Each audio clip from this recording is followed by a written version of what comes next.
तो स्टूडेंट, इस चैप्टर की तीसरी हेडिंग थी अपना प्रतिबिंब। अभी इसके पहले हम प्रकाश का परावर्तन देखे हैं, अब प्रतिबिंब देखते हैं। हमने कंटेंट लिख दिया है ताकि ज़्यादा लिखना हो, हम समझाते जाएं और आप स्क्रीनशॉट ले लीजिएगा या तो पॉज करके आप लिख लीजिएगा। अब इसमें कहता है कि अब अगर आपने प्रतिबिंब क्या जानते हो, अगर आप शीशे के सामने खड़े होते हो तो आपका रूप उसमें दिखाई देने लगता है, या कोई वस्तु होती है तो उसके सामने शीशा रहता है तो शीशे में उस वस्तु का रूप दिखाई पड़ने लगता है। यही होता है उस वस्तु का प्रतिबिंब होता है। बिंब बोलते हैं वस्तु का, उसका बना हुआ जो आकृति होता है उसको बोला जाता है प्रतिबिंब बोला जाता है। अब ये क्या कहता है कि प्रतिबिंब ऐसा होता है। ये तो साधारण भाषा में था, लेकिन आपको टेक्निकल में लिखना है, आपको बोर्ड पेपर में लिखना है, उसको नंबर चाहिए। तो इस हिसाब से लिखना है कि जब भी किसी बिंदु से टकराकर आने वाली किरणें किसी बिंदु पर जाके टकराती हैं, ठीक है, और टकराने के बाद परिवर्तित होने के बाद वो एक दूसरे से मिलती हैं, तो उस जगह पर जहाँ पर वो बिंदु एक दूसरे को मिलती हुई प्रतीत होती हैं, उसको बोला जाता है प्रतिबिंब बोला जाता है। प्रतिबिंब दो प्रकार के होते हैं, एक होता है वास्तविक प्रतिबिंब और एक होता है आभासी प्रतिबिंब। देखिए, प्रतिबिंब बनने के लिए कंडीशन आप जान लीजिए। प्रतिबिंब बनने के लिए कम से कम परावर्तन के पश्चात दो किरणें एक दूसरे को काटनी चाहिए। मैक्सिमम तो सारी काटती हैं अगर इमेज कहीं पर बन रहा है तो, लेकिन कम से कम दो किरणें एक दूसरे को काटनी चाहिए, तभी जाके उसका बढ़िया इमेज बन पाएगा। वस्तु जो होती है उससे हर बिंदु से टकरा के किरणें आती हैं और टकराने के बाद जिस जगह पे उसका इमेज बनना होता है उस जगह पे किरणें एक दूसरे को काटती हैं। वस्तु चाहे छोटा हो चाहे बड़ा हो, उसकी पूरी होल बॉडी से निकलती है किरणें टकरा के, और टकराने के बाद किसी बिंदु पर पूरी जाके एक जगह पे मिलती हैं। इस वजह से उसका प्रत्येक बिंदु पर बना हुआ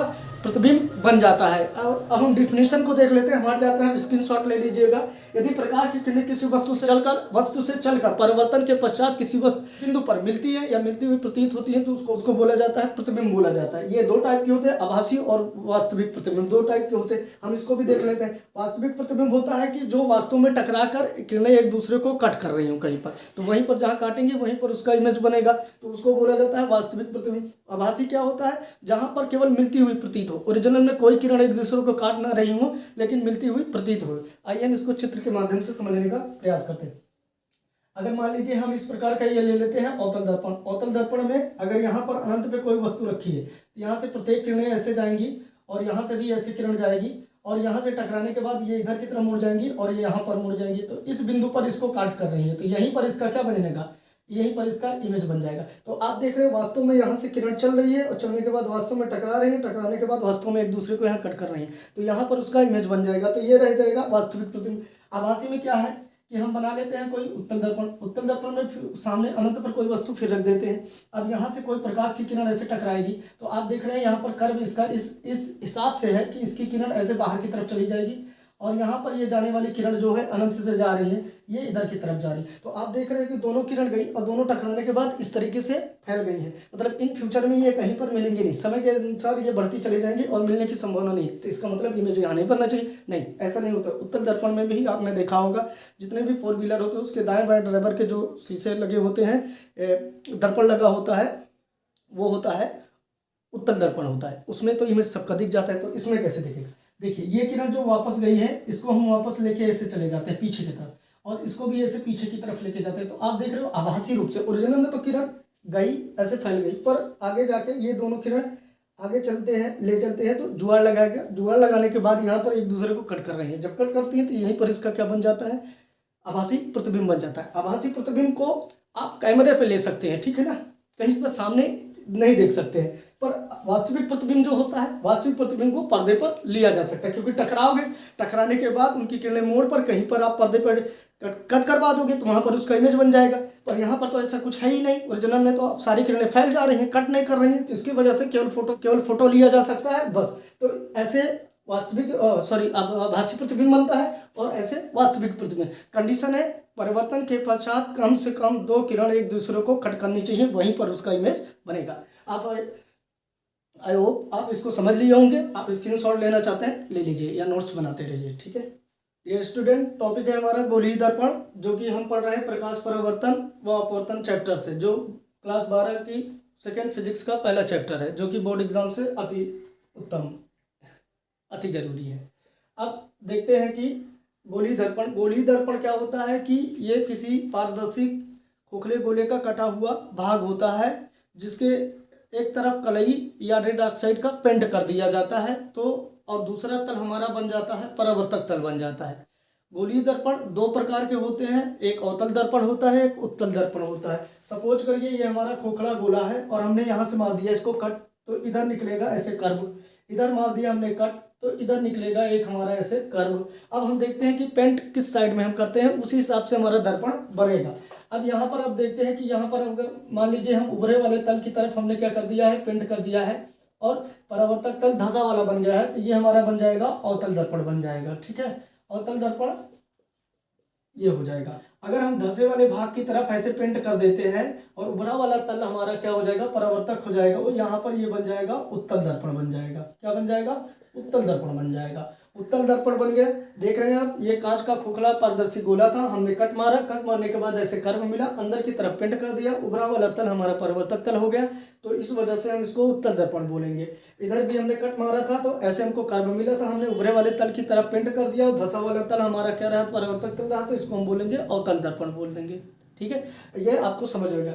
यहाँ पर जो ये पेंट किया जाता है, यहाँ पर स्टूडेंट जो पेंट किया जाता है वो या तो HG का किया जाता है और या तो सिल्वर का किया जाता है, क्योंकि जो परिवर्तन करते हैं यही दोनों करते हैं, क्योंकि ये दोनों सफ़ेद रंग के होते हैं और परावर्तित करते हैं, चमकदार होते हैं। इसके ऊपर से रेड ऑक्साइड का पेंट कर दिया जाता है, रेड ऑक्साइड का पेंट कर दिया जाता है, रेड ऑक्साइड का पेंट कर दिया जाता है, जिससे कि ये पता चलता है कि रेड ऑक्साइड अगर शीशे के ऊपर अगर HG और सिल्वर, HG मीन्स पारा को पेंट कर देते हैं, पारा जब पेंट किया जाता है और सिल्वर पेंट किया जाता है, दो में से एक किया जाता है, तो ये ज़्यादातर देर तक उस शीशे से कांच से चिपक के रह नहीं सकता है। इसके वजह से रेड ऑक्साइड को उसके ऊपर से पेंट कर दिए जाते हैं ताकि अधिक टाइम तक उसको पीछे से चिपका के उस पर बनाए रखे। तो आई होप ये आपको समझ में आ गया होगा।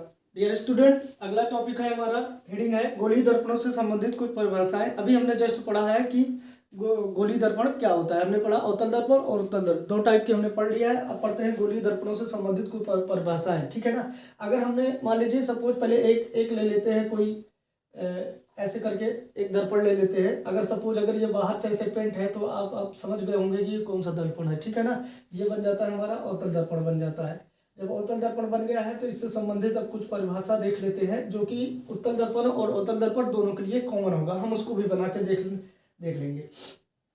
अब ये देखिए, आप जानते थे कि ये जो कर्व है यानी कांच का ये जो टुकड़ा है वो क्या है कि एक गोले का भाग हुआ करता था। अब जब ये गोला हुआ है तो इस पूरे गोले का एक सेंटर भी होगा। ठीक है, तो हम एक लाइन खींचते हैं जो इसके सेंटर से होते हुए ये दर्पण को से होकर निकल जाएगी।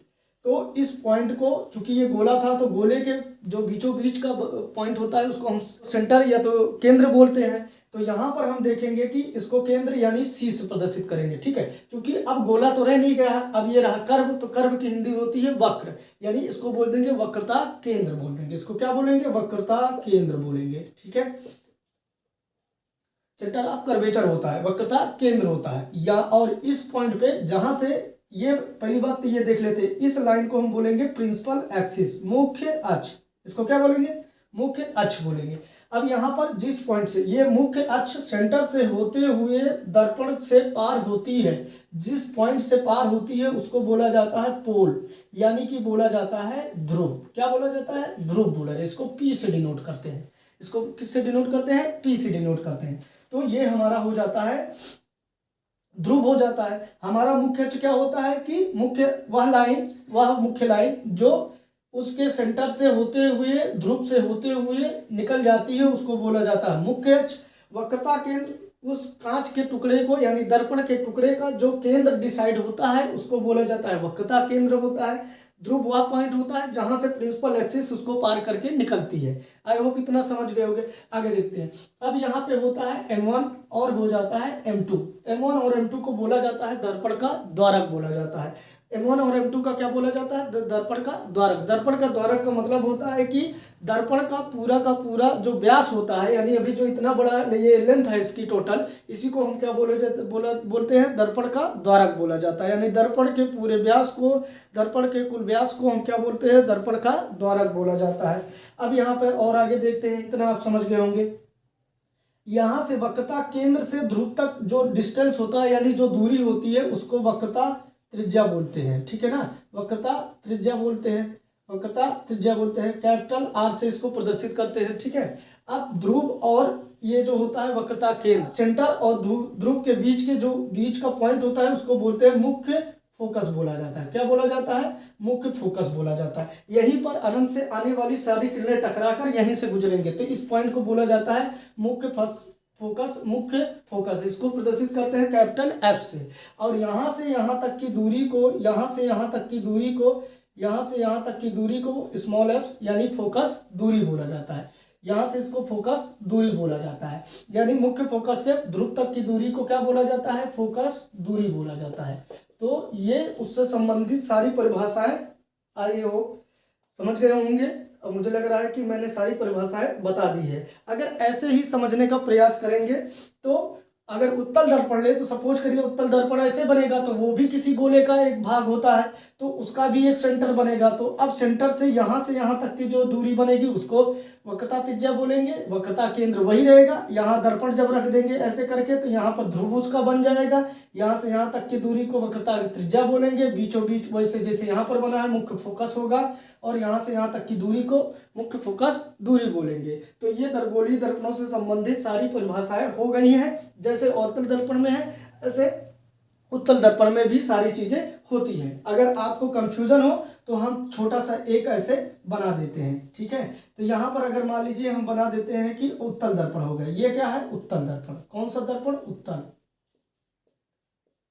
अगर ये उत्तल दर्पण है तो यहाँ पर अगर हम ऐसे, ये भी जानते हो कि ये किसी गोले का भाग होता है, तो इसका भी एक केंद्र होगा जिसको बोलेंगे सी, यानी वक्रता केंद्र बोलेंगे, वक्रता केंद्र बोलेंगे। और इस वक्रता केंद्र से होकर गुजरने वाली रेखा को हम क्या बोलते हैं? मुख्य अक्ष बोल देते हैं। क्या बोलते हैं? मुख्य अक्ष बोल देते हैं। यहाँ पर इसका ध्रुव P बन जाएगा, यहाँ से यहाँ तक की दूरी को R बोलेंगे, यहाँ पर इसका F रहेगा, और यहाँ से यहाँ तक की दूरी को स्मॉल f बोलेंगे। यानी क्या हो जाएगा कि फोकस दूरी हो जाएगी। ये हो जाएगा आपके उत्तल दर्पण में परिभाषाएं जो भी होती है, और यहाँ पर हो जाएगा अवतल दर्पण में, ठीक है। आई होप ये आपको बहुत बेहतरीन समझ में आ गया होगा।